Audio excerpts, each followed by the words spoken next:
Hey everybody, welcome to another episode of 5 Minute Friday. And so last 5 Minute Friday, I was looking through the comments and I noticed quite a few of you were talking about anxiety and how to journal through that and everything. And one viewer said that I should do a more in-depth video on each one of the 10. So I'm gonna go ahead and do that today.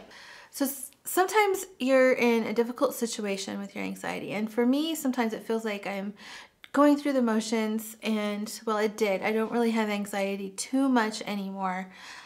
Sometimes when I'm feeling stressed out, I'll have anxiety, but mostly it's just a non-issue anymore. But it used to be really bad. I used to feel like I'm doing the performance of a lifetime, and going through my day and just everything, people are throwing rotten tomatoes at me, and it's kind of like, just metaphorically speaking, no one actually ever threw rotten tomatoes at me. Before journaling, I would just like sit and mull over and think about every little detail, and it would just make me more and more anxious, and like I would get like fixated on things, and I couldn't like stop thinking about it. Getting perspective really helps. So one thing that helps you get perspective is to pull back from the situation. So if you're going through anxiety, or if you know something that causes you anxiety, or maybe you're under a lot of stress, or you've had some sort of trauma in your life, or you're feeling hurt or something like that. Maybe somebody said something to you and you took it as a source of pain, and so you're feeling hurt, you've experienced trauma, you have anxiety. A good thing that I found is to pull back, and to look at the big picture, and to pull myself out of that situation and journal about it from a third person perspective. Because when you take yourself out of it, it's a lot easier to deal with. You're less emotional, you take it less personally. And when I say third person perspective, I mean you literally write, she felt, she did, she said, or he said, or he felt, or he did. So you're going to write about yourself as if you're someone else. And that really helped me a lot. And I really believe that it will help you too. I regularly look back on situations.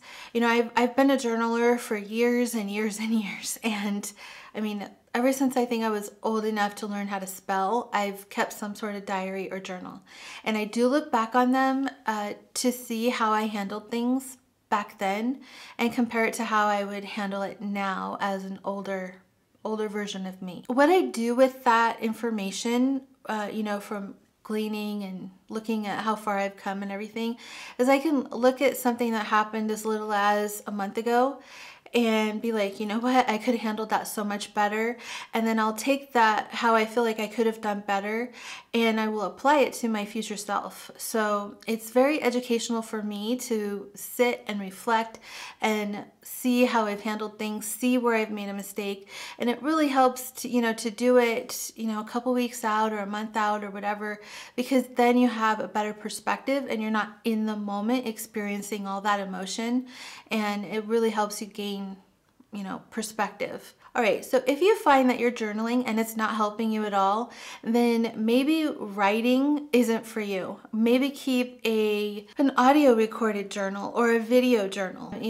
If the writing isn't working, try a different method of journaling, because maybe you're more auditory and you need to talk it through, and an audio recording or a video recording that you never share with anyone, that is a good way to journal as well. So journaling doesn't have to be pen and paper. It can be, just the voice app on your phone, or a video camera that you just talk to like you're talking to a friend, kind of like I'm talking to you now. If you are in the middle of having a panic attack, I don't recommend you journal right at that moment. I recommend you work yourself through that panic attack, and then if you have time and you can, go journal about it. Anyway, that's all I have for you guys today. I hope you enjoyed it. Tune in next week where I go over another one of the 10. They're not going to be in the same order.